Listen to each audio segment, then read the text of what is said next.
भारत का राष्ट्रपति निर्वाचित होने के लिए निम्नलिखित में से कौन सी बात अयोग्यता मानी गई है? तो वह कोई लाभ का पद अगर ग्रहण किया रहेगा तो वह अयोग्य माना जाएगा। हाँ, लोकसभा का सदस्य निर्वाचित होने के लिए अहरित होना चाहिए। भारत में राष्ट्रपति का चुनाव किया जाता है कैसे? एकल हस्तांतरित मत पद्धति द्वारा। भारत में राष्ट्रपति का चुनाव कैसे होता है? एकल हस्तांतरित मत पद्धति द्वारा। एकल हस्तांतरित मत पद्धति द्वारा भारत में राष्ट्रपति का चुनाव होता है। भारत में राष्ट्रपति का चुनाव कैसे होता है? एकल हस्तांतरित मत पद्धति द्वारा। प्रेसिडेंट पद का चुनाव संचालित किया जाता है निर्वाचन आयोग द्वारा।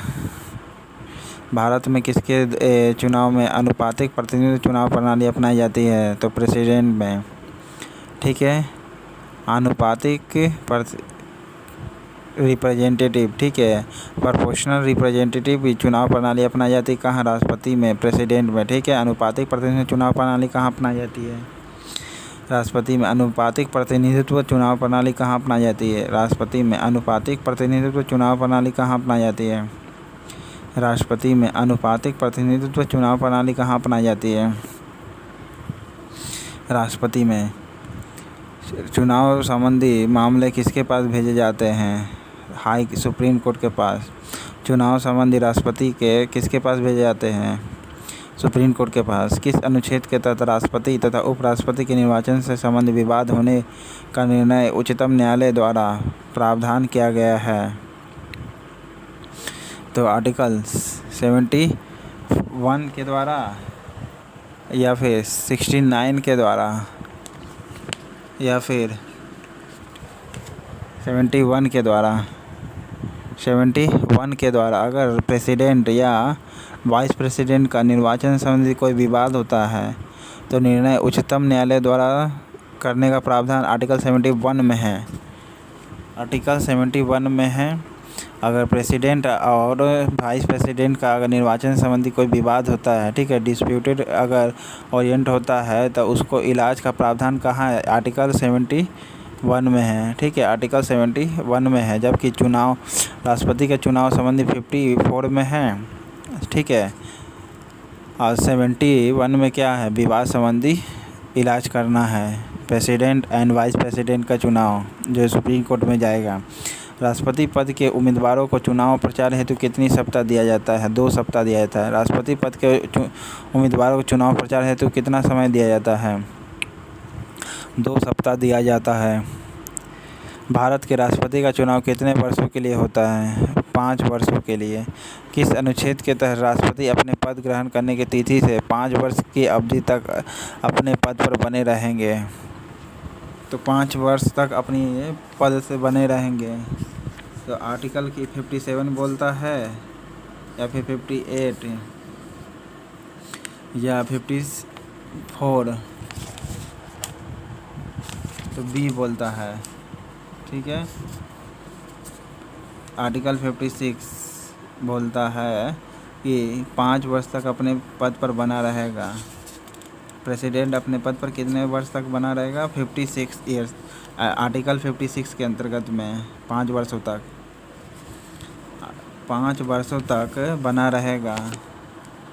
ठीक है, कितने वर्षों तक? 5 वर्षों तक बना रहेगा आर्टिकल 56 के अंतर्गत में। 71 में डिस्प्यूटेड संबंधी है। प्रेसिडेंट और वाइस प्रेसिडेंट का डिस्प्यूटेड संबंधी है। ठीक है, जबकि 56 आर्टिकल 56 क्या कहता है? राष्ट्रपति अपने पद पर 5 वर्षों तक बना रहेगा, ये बताता है आर्टिकल 56। ठीक है, 54 चुनाव संबंधी है। 71 डिस्प्यूटेड संबंधी है। प्रेसिडेंट एंड वाइस प्रेसिडेंट के तो उसका इलाज कहाँ होगा? 71 के अंतर्गत में सुप्रीम कोर्ट में। राष्ट्रपति निर्वाचन के लिए गठित निर्वाचन मंडल में सम्मिलित होता है कौन कौन? देखिए, राष्ट्रपति के चुनाव में शामिल होता है लोकसभा, विधानसभा और राज्य के विधान मंडल। ठीक है, विधान मंडल, ना कि विधान परिषद। याद रखिएगा, राष्ट्रपति के चुनाव में शामिल होता है लोकसभा, राज्यसभा और राज्य के विधान मंडल के सदस्य, यानी विधानसभा के सदस्य। विधानसभाओं के सदस्य, विधानमंडल में विधानसभाओं के सदस्य। ठीक है। अगर राष्ट्रपति के चुनाव में यही मुख्यमंत्री अगर विधान परिषद का सदस्य है तो चुनाव में भाग नहीं ले सकता है। ओके। भारत के राष्ट्रपति के निर्वाचन के बारे में निम्नलिखित में से कौन सा कथन सही नहीं है? तो देखता हूँ कौन कौन सही नहीं है। सभी राज्य विधानसभा के सदस्य निर्वाचन मंडल के सदस्य होते हैं। हाँ, होते हैं। इसलिए उस समय राष्ट्रपति का निर्वाचन नहीं हो सकता जब तक 1 या 2 विधानसभाएं भंग हो। हाँ, सही बात है। अगर विधानसभा भंग हो किसी राज्य का तब राष्ट्रपति चुनाव नहीं हो सकता है। अगर किसी राज्य का विधानसभा भंग हो तो वहाँ चुनाव। संसद के दोनों सदनों के सदस्यों का मत मूल्य सभी राज्य विधानसभाओं के संयुक्त मत मूल्य से कहीं भी अधिक होता है। हाँ, होता है। संसद का दोनों सदनों का जो मत का वैल्यू होता है वो सभी विधानसभाओं के मत के वैल्यू से अधिक होता है। कोई उम्मीदवार यदि मतों का बहुमत प्राप्त कर लेता है तो वह स्वतः ही निर्वाचित नहीं हो जाता।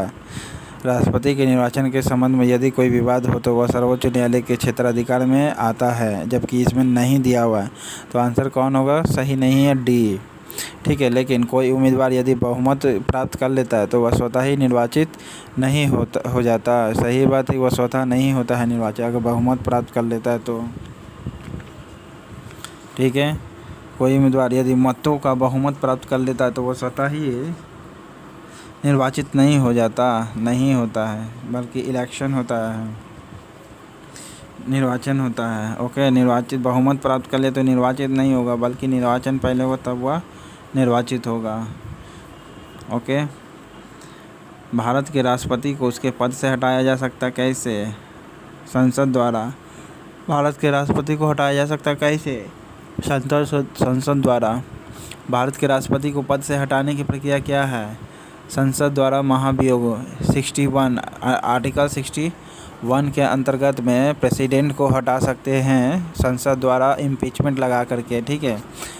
क्या चीज़? पार्लियामेंट के द्वारा इम्पीचमेंट लागू करके प्रेसिडेंट को भारत का हटा सकते हैं। 67 के अंतर्गत में उपराष्ट्रपति को हटा सकते हैं। आर्टिकल 67 के अंतर्गत में उपराष्ट्रपति को महाभियोग करके हटा सकता है संसद। ठीक है। जबकि 61 प्रेसिडेंट को क्या कर सकता है? बाहर कर सकता है इम्पीचमेंट की 61 लगा करके।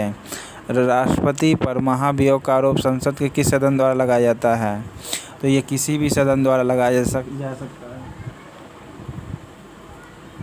संसद के किसी भी सदन द्वारा लगाया जा सकता है महाभियोग। अगर एक आरोप लगाता है लोकसभा तो राज्यसभा जांच करेगा, लेकिन जांच किसके जरिए करवाएगा ये स्पष्ट उल्लेख नहीं है। खुद करेगा या फिर और किसी से करवाएगा। राष्ट्रपति को पद से हटाया जा सकता है किसके द्वारा? इम्पीचमेंट द्वारा। 61 आर्टिकल के अंतर्गत में राष्ट्रपति का महाभियोग का आरोप संसद के किस सदन द्वारा लगाया जा सकता है? किसी भी सदन द्वारा लगाया जा सकता है। राष्ट्रपति पर महाभियोग की प्रक्रिया किस देश के संविधान से ली गई है? तो अमेरिका के संविधान से लिया गया है। राष्ट्रपति पर महाभियोग की जो प्रक्रिया है, ठीक है, प्रेसिडेंट पर जो इम्पीचमेंट होता है वह प्रोसेस किस देश के संविधान से ली गई है? तो अमेरिका के संविधान से ली गई है। राष्ट्रपति पर महाभियोग की प्रक्रिया किस देश के संविधान से ली गई है? अमेरिका के संविधान से ली गई है।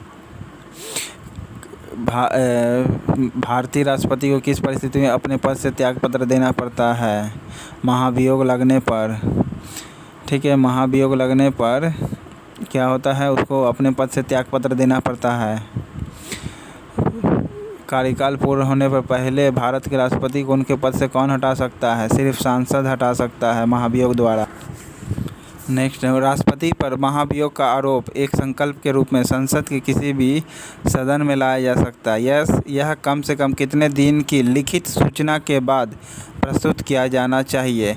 कम से कम 14 दिन पहले लिखित सूचना देना होगा, तब जाकर के उसके बाद किसी भी प्रेसिडेंट यानी प्रेसिडेंट के खिलाफ इम्पीचमेंट का बिल लाया जा सकता है। ठीक है। आर्टिकल 61 के अंतर्गत में कम से कम 14 दिन पहले इम्पीचमेंट का बिल देना पड़ेगा, यानी सूचित करना पड़ेगा।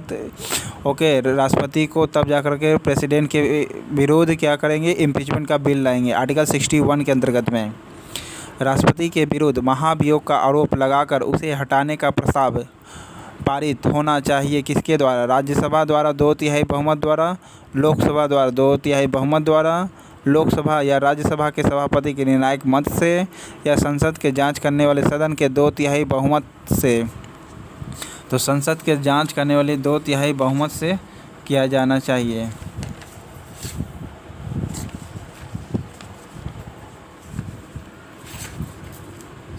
संसद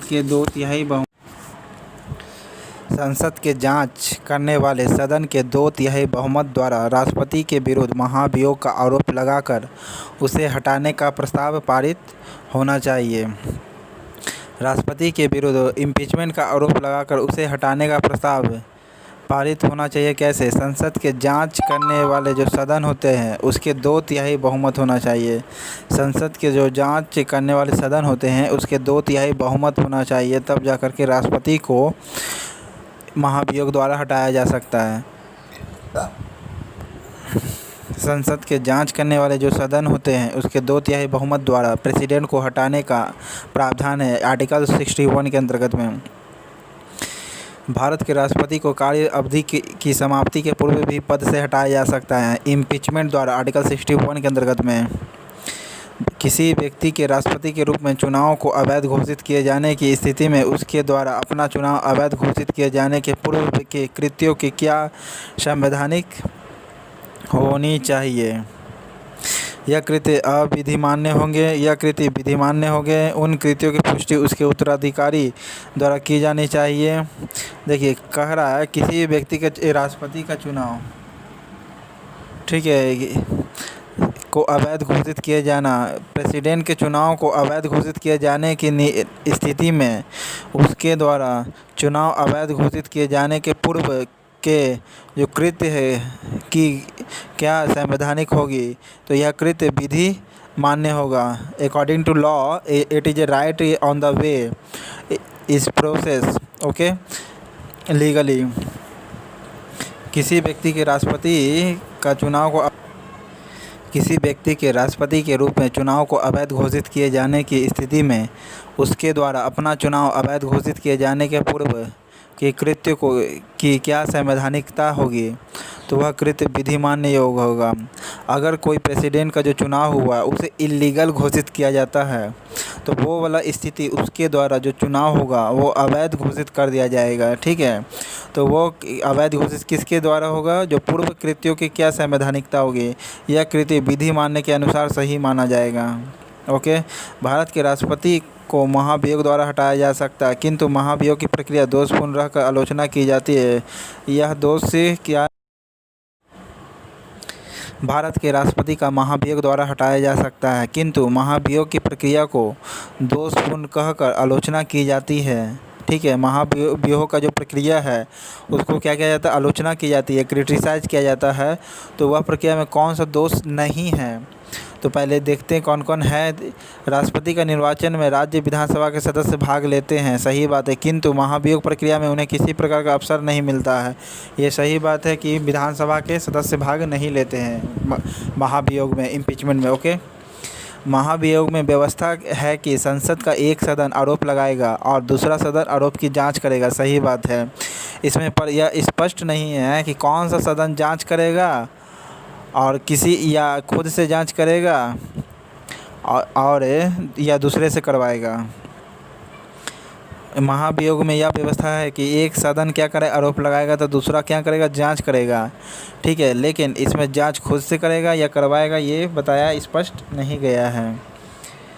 राष्ट्रपति के लोकसभा भंग करने का अधिकार है, सही बात है। यदि उस पर आरोप लगाया जाए कि वह लोकसभा को भंग कर दे तो जनता ना कि संसद अभियोग लगाने वाली होगी। देखिए, ये शक्ति, सही बात है, शक्ति प्राप्त है राष्ट्रपति को कि लोकसभा को भंग कर दे, ठीक है। तो वो क्या होगा? इम्पीचमेंट से बच जाएगा। लेकिन यहाँ पर अब लोकसभा नहीं करके अब जनता इस पर क्या करेगा? इम्पीचमेंट लगाएगा, ओके। यानी महाभियोग अब किसके द्वारा लगेगा? जनता के द्वारा। ये तो सही बात है कि जब राष्ट्रपति को जब महाभियोग की बारी आता है और उसी दौरान वो अगर राष्ट्रपति भंग कर दे लोकसभा को, ठीक है, लोअर कोर्ट जो लोकसभा है उसे क्या कर दिया जाए? भंग कर दिया जाए, तो वह क्या होगा? तब भी महाभियोग लगेगा। अब किसके द्वारा? पर जनता के द्वारा लगेगा। Okay, now the will of question is started. Second, राष्ट्रपति राज्यसभा के रिक्त स्थानों पर अपने समर्थकों को मनोनीत करके 2/3 बहुमत से अपने विरुद्ध महाभियोग पारित करने का असंभव बना सकता है। नहीं, ये गलत है। ठीक है, क्योंकि राष्ट्रपति का चुनाव में सिर्फ लोकसभा, राज्यसभा और विधानसभा के सदस्य भाग लेते हैं, मनोनीत सदस्य भाग नहीं लेते हैं। ठीक है, राष्ट्रपति को निम्नलिखित में से कौन सा पद और गोपनीयता की शपथ दिलाता है? तो भारत का जो मुख्य न्यायाधीश होते हैं, ठीक है, मुख्य न्यायाधीश होते हैं, वो गोपनीयता की शपथ दिलाते हैं। भारत के राष्ट्रपति कौन पद गोपनीयता की शपथ दिलाता है? भारत के मुख्य न्यायाधीश दिलाता है। कौन पद और गोपनीयता की शपथ दिलाता है? भारत के मुख्य न्यायाधीश, प्रेसिडेंट को। राष्ट्रपति संविधान के किस अनुच्छेद के तहत भारत के मुख्य न्यायाधीश के समक्ष शपथ ग्रहण करेगा? आर्टिकल 60 के अंतर्गत में राष्ट्रपति संविधान के किस अनुच्छेद के तहत भारत के मुख्य न्यायाधीश के समक्ष ओथिंग करेगा, शपथ लेगा? ठीक है, ओथ करेगा किसके अंतर्गत में? आर्टिकल 60 के अंतर्गत में। ओके, आर्टिकल 60 के अंतर्गत में क्या करेगा? मुख्य न्यायाधीश की शपथ ग्रहण करेगा। ओके, 60 के अंतर्गत में मुख्य न्यायाधीश की अनुपस्थिति में राष्ट्रपति किसके समक्ष शपथ लेगा? तो ये सर्वोच्च न्यायालय के वरिष्ठ न्यायाधीश के समक्ष शपथ लेगा। सर्वोच्च न्यायालय के जो वरिष्ठ सदस्य होते हैं उसके समक्ष शपथ लेगा, या लोकसभा के सामने। मुख्य न्यायाधीश की अनुपस्थिति में अगर हो और उस समय प्रेसिडेंट का ओथिंग करना हो, शपथ लेना हो, तो वह क्या करेगा? तो सर्वोच्च न्यायालय का जो वरिष्ठ न्यायाधीश होगा उसके समक्ष वो अब शपथ लेगा। ठीक है, यदि राष्ट्रपति और उपराष्ट्रपति दोनों देश के बाहर हो तो उस स्थिति में उनके कार्यभार को कौन संभालेगा? तो भारत का सर्वोच्च न्यायालय के मुख्य न्यायाधीश संभालेगा। और आर्टिकल 60 के अंतर्गत में मुख्य न्यायाधीश के समक्ष क्या करेगा? शपथ ग्रहण करता है। ठीक है, मुख्य न्यायाधीश के समक्ष प्रेसिडेंट। नेक्स्ट है, यदि राष्ट्रपति और उपराष्ट्रपति दोनों देश से बाहर हो तो वह उनके समक्ष कौन ग्रहण करेगा? तो सर्वोच्च न्यायालय के मुख्य न्यायाधीश। राष्ट्रपति अपना त्यागपत्र किसे सौंपता है? तो सर्वोच्च न्यायालय के मुख्य न्यायाधीश को सौंपेगा, या उपराष्ट्रपति को सौंपेगा, या प्रधानमंत्री को सौंपेगा? तो वह उपराष्ट्रपति को सौंपेगा या फिर मुख्य न्यायाधीश को सौंपेगा? तो उपराष्ट्रपति को सौंपता है। राष्ट्रपति अपना त्यागपत्र किसे सौंपता है? उपराष्ट्रपति को सौंपता है। राष्ट्रपति अपना त्यागपत्र किसे सौंपेगा? उपराष्ट्रपति को। उपराष्ट्रपति किसे त्यागपत्र सौंपेगा? तो राष्ट्रपति को। और राष्ट्रपति उपराष्ट्रपति को त्यागपत्र सौंपता है। ठीक है, और फिर राष्ट्रपति क्या करेगा? लोकसभा के अध्यक्ष को बताएगा। ओके, राष्ट्रपति के त्यागपत्र की सूचना उपराष्ट्रपति किसको देता है? राष्ट्रपति के त्यागपत्र की सूचना उपराष्ट्रपति किसको देगा? तो लोकसभा अध्यक्ष को देगा। राष्ट्रपति के त्यागपत्र की सूचना उपराष्ट्रपति अब किसको देगा? लोकसभा के अध्यक्ष को देगा त्यागपत्र की सूचना।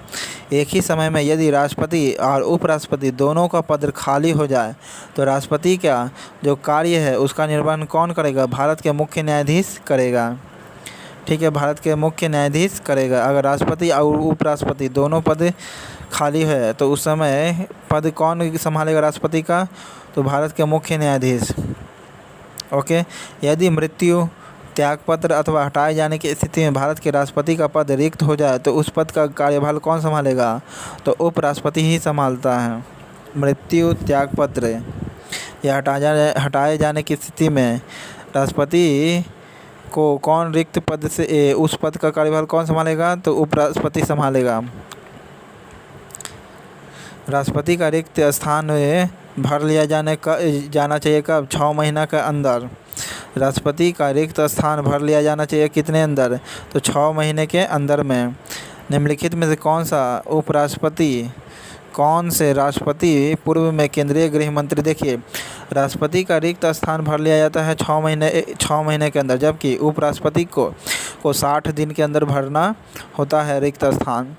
कौन राष्ट्रपति का पूर्व में केंद्रीय गृह मंत्री रह चुका है? ज्ञानी जैल सिंह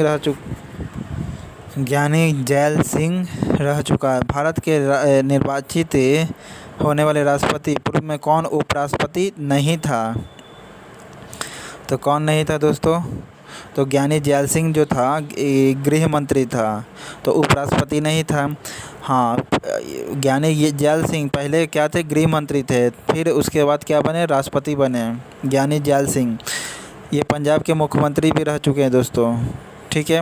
इन्होंने डाक अधिनियम लाया था, जो पॉकेट वीटो का प्रयोग किया था।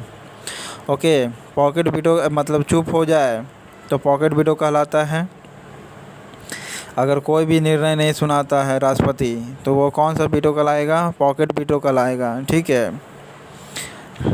तब उस समय उपराष्ट्रपति कौन नहीं था? ज्ञानी जैल सिंह। जाकिर हुसैन पहले थे उपराष्ट्रपति। डॉक्टर राधाकृष्णन भी थे उपराष्ट्रपति। राधाकृष्णन उपराष्ट्रपति बनने से पहले उपराष्ट्रपति बनने से पहले सोवियत संघ के ये राजदूत रह चुके थे दोस्तों, याद रखिएगा। बीबी गिरी ये मजदूर नेता भी रहे हैं, ठीक है, और ये उपराष्ट्रपति भी रहे हैं। बीबी गिरी चौथे राष्ट्रपति थे। बीबी गिरी क्या थे? चौथे राष्ट्रपति थे और निर्वाचित हुए थे निर्विरोध, ठीक है, निर्दलीय चुनाए थे। और संजीव रेड्डी को हराया था। नीलम संजीव रेड्डी को बीबी गिरी ने हराया था। ओके, और सबसे कम समय तक भी बीबी गिरी ही रहा है उपराष्ट्रपति में सबसे कम समय तक कौन रहा है? बीबी गिरी रहा है। भारत के चौथे राष्ट्रपति कौन थे? तो डॉक्टर बीबी गिरी थे। भारत के चौथे राष्ट्रपति कौन थे? डॉक्टर बीबी गिरी थे, ठीक है। और ये तीसरे उपराष्ट्रपति भी रहे हैं। ओके, और ये मजदूर नेता भी कहा जाता है, और ये बहुत कम समय तक भी उपराष्ट्रपति रहे हैं। ओके, जाकिर हुसैन तीसरे राष्ट्रपति रहे हैं, डॉक्टर राधाकृष्णन दूसरे। सबसे लंबे समय तक भारत के राष्ट्रपति कौन रहे हैं? डॉक्टर राजेंद्र प्रसाद रहे हैं, ठीक है। डॉक्टर राजेंद्र प्रसाद 26 जनवरी 1950 से 1962 तक रहे। 1950 से 1962 तक रहे डॉक्टर राजेंद्र प्रसाद। 26 जनवरी 1950 से। भारत का राष्ट्रपति चुने जाने वाले प्रथम गैर कांग्रेसी उम्मीदवार कौन थे? तो गैर कांग्रेसी उम्मीदवार कौन थे दोस्तों? तो बीबी गिरी थे। या भारत के प्रथम गैर कांग्रेसी उम्मीदवार कौन थे? बीबी गिरी थे। भारत के प्रथम राष्ट्रपति जो गैर कांग्रेसी थे कौन थे? बीबी गिरी थे। ओके, और सबसे कम समय तक उपराष्ट्रपति भी रहे हैं डॉक्टर बीबी गिरी। प्रथम गैर कांग्रेसी उम्मीदवार कौन थे? डॉक्टर बीबी गिरी, जो चौथे राष्ट्रपति थे। ओके, नीलम संजीव रेड्डी छठे राष्ट्रपति थे। ज्ञानी जैल सिंह सातवें राष्ट्रपति थे। ज्ञानी जैल सिंह सातवें राष्ट्रपति, नीलम संजीव रेड्डी छठे राष्ट्रपति। बीबी गिरी ने नीलम संजीव रेड्डी ही को हराया था दोस्तों। ओके, राष्ट्रपति भारतीय राष्ट्रपति के सर्वसम्मति से चुने जाने वाले सभी का एकमात्र कौन थे? तो नीलम संजीव रेड्डी थे, जो सर्वसम्मति से चुने गए थे, छठे राष्ट्रपति थे। भारत के राष्ट्रपति जो सर्वसम्मति से चुने गए थे एकमात्र कौन थे? नीलम संजीव रेड्डी, जो सर्वसम्मति से चुने गए थे। ये छठे राष्ट्रपति थे। भारत के राष्ट्रपति जो सर्वसम्मति से चुने गए थे कौन थे? नीलम संजीव रेड्डी, ठीक है। नीलम संजीव रेड्डी ये छठे राष्ट्रपति थे। ओके, और सर्वसम्मति से चुनाए थे। कौन कभी भारत का राष्ट्रपति नहीं रहा है? तो राजा गोपालाचारी नहीं रहा है दोस्तों, याद रखिएगा। राजगोपालाचारी जो है कभी राष्ट्रपति नहीं रहा है। जाकिर हुसैन रहे हैं प्रेसिडेंट। कौन कभी भारत का राष्ट्रपति नहीं रहा है? तो राजा गोपालाचारी नहीं रहे हैं। स्वतंत्र भारत के प्रथम राष्ट्रपति कौन थे? कहाँ के थे? बिहार के राजेंद्र प्रसाद। निम्नलिखित में से कौन लगातार 2 बार राष्ट्रपति रह चुके हैं? लगातार राजेंद्र प्रसाद रहे 2 बार, लगातार 2 बार राष्ट्रपति कौन रहे हैं? डॉक्टर राजेंद्र प्रसाद। 26 जनवरी 1950 से 1962 तक। ओके, 2 बार राष्ट्रपति कौन रह चुके लगातार? राजेंद्र प्रसाद। सर्वसम्मति से निर्वाचित भारत के राष्ट्रपति कौन थे? तो एन संजीव रेड्डी थे, नीलम संजीव रेड्डी थे जो 6ठे राष्ट्रपति थे। जनता पार्टी के शासन के दौरान भारत के राष्ट्रपति कौन थे? नीलम संजीव रेड्डी। जनता पार्टी के समय कौन राष्ट्रपति थे? तो नीलम संजीव रेड्डी थे। ठीक है, जनता पार्टी के समय भारत के राष्ट्रपति कौन थे? नीलम संजीव रेड्डी थे जो सर्वसम्मति से चुनाए थे। भारत के किस राष्ट्रपति की मृत्यु कार्यकाल पूरा करने से पूर्व ही हो गई थी? तो किसकी मृत्यु पहले हुई? तो जाकिर हुसैन साहब का जो था कार्यकाल पूरा होने से पहले ही मृत्यु हो गई थी। जाकिर हुसैन साहब का जो कार्यकाल पूरा होने से पहले ही मृत्यु हो गई थी, जो तीसरे थे। ओके, तीसरे राष्ट्रपति थे जो मृत्यु हो गई कार्यकाल पूरा होने से पहले। तब इसके बाद कौन बने? बीबी गिरी बने जाकिर हुसैन के बाद। ठीक है, ये उपराष्ट्रपति पद से त्याग दे करके जो सबसे कम